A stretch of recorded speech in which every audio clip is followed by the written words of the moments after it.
Assalamualaikum warahmatullahi wabarakatuh. Bismillahirrahmanirrahim. Ashhadu an la ilaha illallah wa ashhadu anna Muhammadar Rasulullah. Allahumma salli ala sayyidina Muhammad wa ala ali sayyidina Muhammad. Rabbi israhli sadri wa yassirli amri wahlul 'uqdatam min lisani yafqahu qawli. Amin. Bismillahirrahmanirrahim. Salam santunku, salam ta'zimku selalu buat para sahabat-sahabatku tercinta dimanapun Anda berada, baik yang ada di dalam ataupun yang ada di luar negeri. Semoga kita semua senantiasa selalu di dalam rahmatnya Allah Subhanahu wa ta'ala. Amin ya rabbal alamin. Sebelum kita awali kajian di pagi yang indah ini atau di siang yang indah ini, marilah kita gembahkan di dalam nyawa, di dalam jiwa, di dalam hati, di dalam roh dan di dalam kehidupan ini kalimah-kalimah thayyibah. Subhanallah walhamdulillah wa la ilaha illallah wallahu akbar wala haula wala quwwata illa billahil aliyyil azim. Sadaqallahul azim. Bismillahirrahmanirrahim. Hidup dan mati itu Allah. Hidup dan mati itu Allah. Jadi hidup dan mati itu bukan manusia. Seolah-olah manusia melihat ada orang yang hidup dan seolah-olah manusia melihat ada orang yang mati. Karena manusia masih menjadi Tuhan bagi diri manusianya di dalam hatinya, seolah-olah hidup dan mati itu di dalam kekuasaan manusianya. Karena manusianya masih merasa ada, karena manusianya merasa wujud, karena manusianya merasa sang pemilik hidup, seolah-olah hidup dan mati itu versi miliknya manusia. Alhamdulillahirabbil alamin. Sesungguhnya hidup dan mati itu Allah. Apa buktinya? Loh, bagaimana mungkin hidup atau mati itu Allah? Mana mungkin Allah mati? Bukan itu maknanya. Maknanya demikian. Mari kita simak di dalam Al-Quran, buka di dalam surat Al-An'am ayat yang ke-162. Yang kebetulan ada di dalam doa iftitah. Bismillahirrahmanirrahim. Qul inna salati wa nusuki wa mahyaya wa mamati lillahi rabbil alamin. Yang artinya, katakanlah, sesungguhnya sembahyangku atau solatku, ibadahku, hidupku dan matiku hanyalah milik Allah. Lillahi Rabbil Alamin, Tuhan semesta alam. Inilah tanda bukti bahwa hidup dan mati itu bukan miliknya manusia, tapi miliknya Allah. Alhamdulillahirabbil alamin. Mari kita jelaskan, mari kita gali apa rahasia makna mutasabihatnya ayat ini. Ketika manusia merasa hidup ini hidupnya manusia, maka matilah Tuhannya di dalam hati manusianya. Hanya seolah-olah saja Allah hidup bagi manusianya, hanya angan-angan dan bayangan manusianya saja. Ketika manusianya masih merasa paling wujud di dalam hatinya daripada wujud Tuhannya.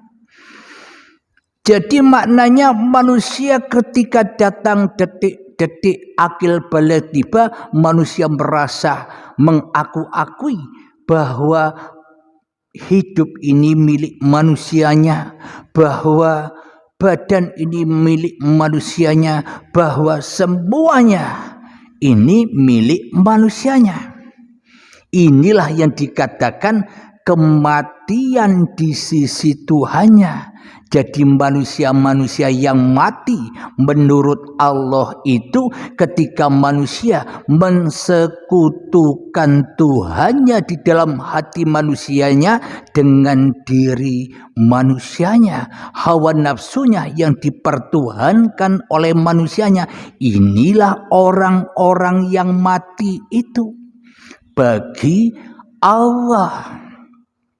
Meskipun manusianya masih merasa diri manusianya yang hidup, tapi bagi Allah manusia ini mati di sisi Allah karena sudah lepas dari uripe. Allah membuat atau mengadakan hal-hal yang menyerupai Allah, yakni hidup telah dikuasai oleh manusianya. Inilah yang disebut manusia yang mati di sisi Allah. Meskipun manusianya masih merasa tidak mati atau manusianya masih merasa hidup. Kemudian manusia yang mati ini ya harus dikubur. Siapa yang mengubur? Ya Allah yang mengubur. Karena hanya Allah lah yang memegang kendali alam semesta ini, dan Allah lah yang mengendalikan semua panggung sandiwara di alam semesta ini. Setelah mati manusianya di dalam pengakuan-pengakuan diri manusianya, setelah mati manusianya, setelah menenggak buah-buah khuldi, buah-buah yang terlarang, maka setelah mati manusianya dikuburlah manusianya. Siapa yang mengubur? Yang mengubur ya Allah. Dikubur di mana? Dikubur di dalam tanah yang berupa badan-badan ini.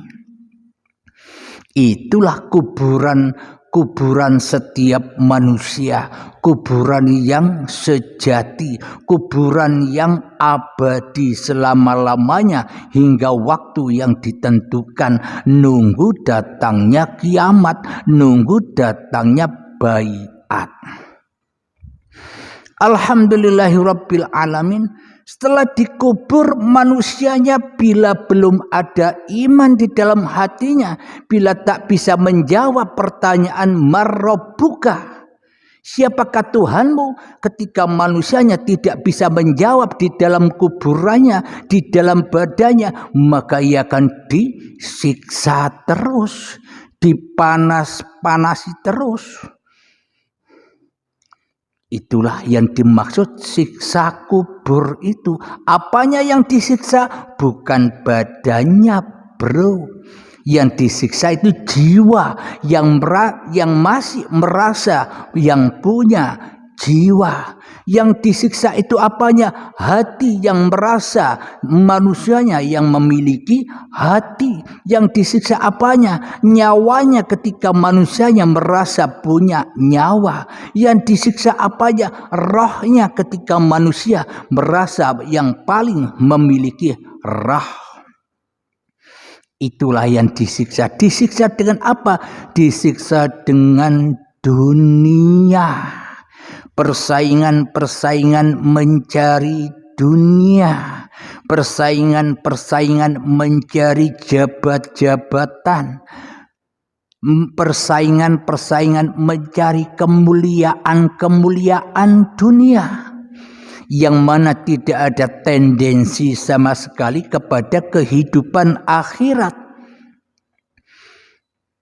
Kenapa? Karena di dunia ini ya untuk dunia, maka dunia inilah tempat siksanya seluruh umat manusia yang masih cinta kepada dunia. Jadi cintanya kepada dunia ini akan menyiksa hatinya. Inilah yang dimaksud siksa kubur itu.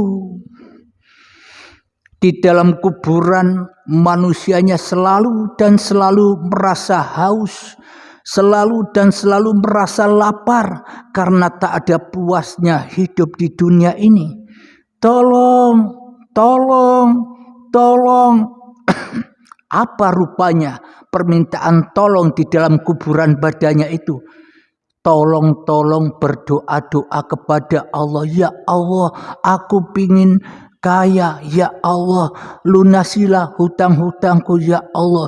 Semuanya diminta-minta karena hawa nafsunya, untuk kepuasan hawa nafsunya, tanpa bertujuan untuk ketemu dengan siapa dia tempat berdoa itu. Selama ini kita berdoa tidak menghadap Allah. Kenapa? Karena kita belum bertuhan. Mana mungkin kita bisa berdoa kepada Allah, melainkan atau kecuali kita hanya menghadap hawa nafsu kita sendiri. Kita berdoa hanya menghadap keinginan-keinginan untuk memuaskan hawa nafsu kita sendiri. Kenapa? Karena kita selama ini nyembah hawa nafsu kita sendiri. Kenapa? Karena kita selama ini hanya mempertuhan-tuhankan diri kita sendiri. Ya akhirnya disiksa terus di dalam kuburannya. Sampai kapan manusia mati di dalam kuburan badannya? Ya sampai ketemu jalan menuju Allah, yakni belajar ilmu hakikat dan makrifat. Kemudian datang kepada guru-guru Anda untuk dibaiat supaya paham apa yang dimaksud ilmu hakikat makrifat itu. Bila tidak mendatangi guru, maka kita akan memahami atau belajar sendiri. Akhirnya kita salah jalannya. Akhirnya kita yang merasa paham, akhirnya kita yang merasa makrifat, ya tambah jauh dari Allah. Maka dari itu diperlukan guru-guru untuk membaiat manusianya supaya tidak makrifat lagi, supaya bangun bangkit dari kuburnya, supaya bisa kembali ke alam lillahi ta'ala pasca baiat, pasca kiamatnya dirinya di hatinya. Alhamdulillahirabbil alamin. Itulah yang dimaksud hidup dan mati itu hanya bagi Allah. Maknanya hanya bagi Allah itu bukan Allah hidup dan mati, tapi Allah adalah pemeran-pemeran di alam semesta ini. Jadi bila manusianya merasa memiliki hidup dan mati, maka dari itu kematian bila terjadi kepada diri manusianya, apakah mungkin manusianya tahu bahwa dirinya mati? Sedangkan di dalam kematian sudah tak ada hidupnya. Apakah tahu manusia bila manusianya sudah mati bahwa dirinya manusia itu sudah mati? Ya tidak tahu apa-apa. Hanya Allah yang tahu bila manusia itu sudah mati. Cocok dengan ayatnya, inna sholati wa nusuki wa mahyaya wa mamati lillah. Hanya milik Allah hidup dan mati itu. Itulah kematian di sisi Allah, yakni ketika manusianya masih merasa dirinya yang paling hidup. Itulah kematian yang sesungguh-sungguhnya di sisi Allah. Sampai kapan manusia mati di sisi Allah? Ketika manusianya sudah mati di dalam kehidupannya, seperti orang-orang yang kena bencana sudah mati kemanusiaannya, maka itulah yang dimaksud hidup. Jadi hidup dan mati hanya milik Allah, bukan miliknya manusia. Jadi bagi sahabat-sahabat yang sudah berbaiat mengikuti bimbingan baiat akan memahami apapun yang dipaparkan di uripe Allah sesuai kepahaman lillahnya, bukan kepahaman kemanusiaannya. Inilah bedanya orang-orang yang masih merasa makrifat dengan orang-orang yang sudah tak merasa makrifat lagi. Semoga saya dan semoga kita semua senantiasa dipahamkan oleh Allah Subhanahu wa taala. Amin ya rabbal alamin. Akhir kalam, assalamualaikum warahmatullahi wabarakatuh.